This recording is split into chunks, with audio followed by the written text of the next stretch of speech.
پاتې کیږي او په یو کلی کې په یو بل پسې وروسته خلک به بانې ګوري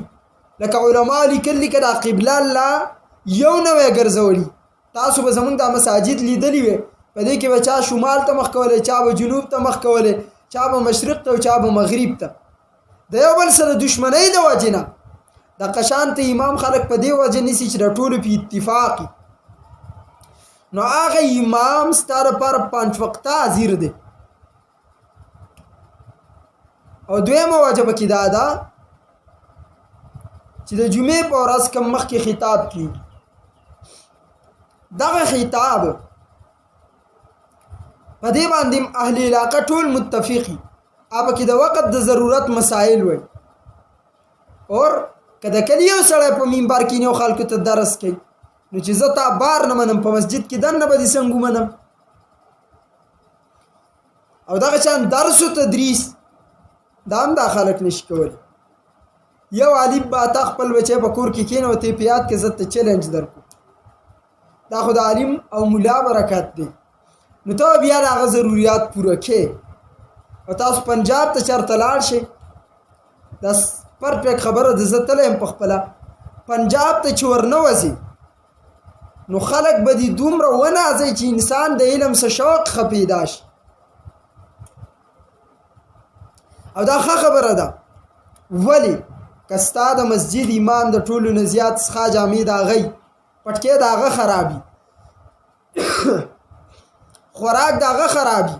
ستا بچې په دې دین سکی بیا او تم ورته چې سر بازار کې کاروبارم کو زما بچی ته درسم کو چې کوم عالم کاروبار شروع کو موږ د کاروبار نه من نه کو کوم عالم هم کاروبار شروع کو بچی ورته امتیاز مونه کی ولی ستا بچی عالم کو تا زما د علم داسې قدر وکړه چې زستا بچیم تا تعلیم کم نو تاسو پنجاب ته چرته لاړ شئ اندازه به تولګي التمات یو خادم خبره کوله د مرکز اهل سنت والجماعت هغه چې د عالم اوله کې ډیر غریبي زمونږ په پنجاب کې اور بیا د هغه نه بعد الله جل جلاله د سونه ځي چې انسان ورته حیران یعنی د هغه زګین د سیټ او د عالم یو شان مقابله غاړه د عالم سي تنخواه د عالمي هدیه عالم ته ور کوي او زمون خیبر پختونخوا دلته مفتیان د وچې ناقر او چت شي مولوی پروفیشنل دنیا اسلام کې نشته چې مولوی پروفیشنل نشته نو ته څه تناسي چې ورور رانه دا سوال وکړو خور رانه دا سوال وکړو دا د نبی علی السلام په دور کې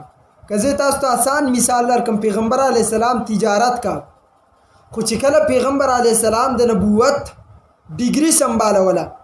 نو بیا غ تجارت کا او کا دعوت کا نه یا به دعوت یا به تجارت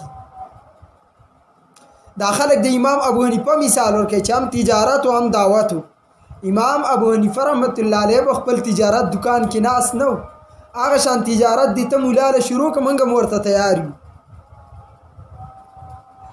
هغه تجارت هغه چرته په چکر باندې ورته نور خو داغه مزاربتونه ملکونو ته سامان روانو یعنی فیکټری و د کفلی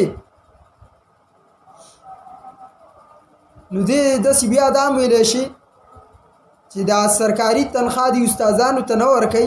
او دې باندې د غریبانو مدد کوي سړکونه به پخې اور دیو دیالته بچو ته تعلیم هم ورکي بیا د زی بازار کې دی دیګم خرڅي چرته دی دا ویل چې وې نه ویل پوه شي چې دا سړی منافق دی د بحث نه دی بهرحال په دې باندې اغستل جایز دي بلکې خو اجرت ورکول په دې باندې پکار دي درم په سورۃ الفاتحه کې مسأله ده د سورۃ الفاتحه مسأله ده آیا په امام پسې په